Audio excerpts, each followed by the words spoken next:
Ushawahi ota ukiwa umeibiwa simu? Hii ni ndoto ambayo watu wengi sana hasa siku hizi huiota, simu yao ikiwa imeibiwa au ikiibiwa. Na ushawahi jiuliza ile ndoto ina maana gani? Kwani huenda ni ujumbe tena muhimu sana ambao huanga unajaribu kupitishwa kwako, lakini wewe hujawahi pay attention. Dakika chache sana ni kufunze ina maana gani uonapo unaporwa simu. Kitu ya kwanza, simu inamaanisha your communication, your private life and your personal boundaries, connection to the world. Na hivyo uonapo simu inaenda, inamaanisha kuna mtu ambaye anaingililia amani yako, kuna mtu anaingililia your privacy, na vile vile your personal space is under threat. Na hivyo ni vema uotapo ndoto kama ile kujiuliza, huenda ni nini hicho au ni nani huyo ambaye amekuwa akinidrain emotionally, drained mentally or even spiritually. Kwani kama kuna moja ya hayo yamekuwa yakifanyika, utaota tena na tena na tena simu yako ikiibiwa. Jambo lingine ni kwamba inakuonesha umekuwa na ile hali ya kusikia hujalindwa. Unahisi kama umefunuliwa, you are vulnerable na huna ulinzi katika maisha halisia.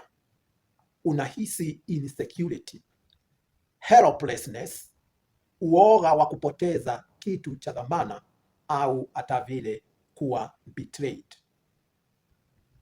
Na jambo lingine inaweza kuwa una uoga ndani wa kupoteza kitu ambacho ni kitu cha dhamana sana, kama vile mahusiano.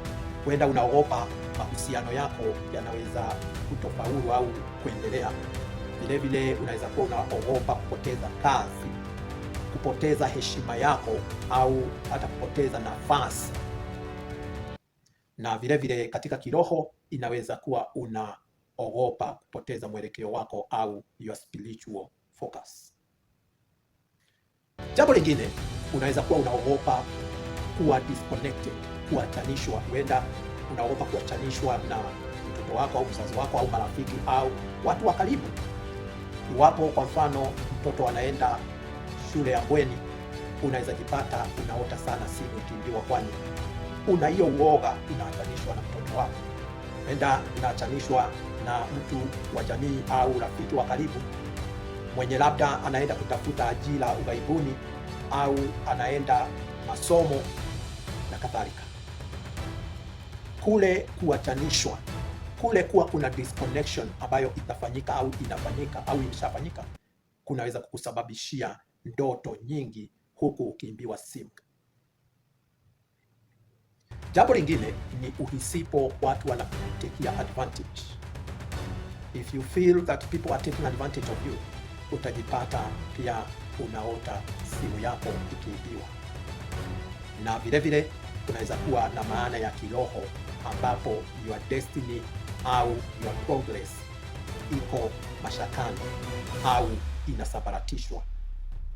Kuna venye unaonywa kuwa mwangalifu sana masuala mazima na hatima yako na vile vile kuendelea kwako, kwani kunaweza kuwa na mtu ambaye anajaribu kuingilia. Na hivyo basi ni vema ujue ya kwamba ujipatapo unaota ndoto simu ikienda, si lazima kuwe ya kwamba ni simu itaenda halisia. Kuna uwezekano mkubwa sana ni baadhi ya hayo ambayo tumeyataja, na ni vizuri kama unajua utaweza kuyatathmini maisha yako, uangalie kisaikolojia, kihisia na vile vile kiroho, huenda ni nini ambacho kinaendelea kwa wakati ule, na hilo litakusaidia kung'amua huenda ndoto yenyewe inakuonya nini au inakutaarifu nini.